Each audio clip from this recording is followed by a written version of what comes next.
Idemo ovako. Samo za gospodu i za klošare. Specijalno.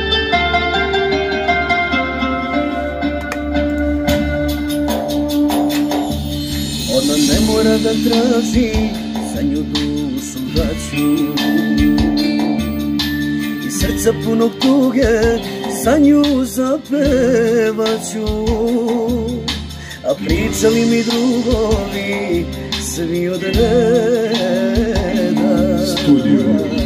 da koji se ženi srce nikad ne da.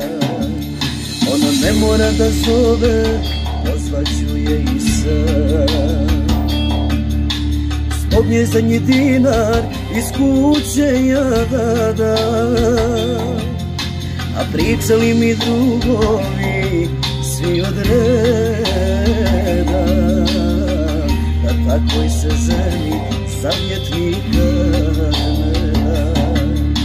Nije da se žalim, drugovi moji, al svaka vam je bila istina. Od gospodina stigao sam do košara, sve joj dao, sve mi uzela. Od gospodina stigao sam do košara, sve joj dao, sve mi uzela. Pozdrav samo za klošare.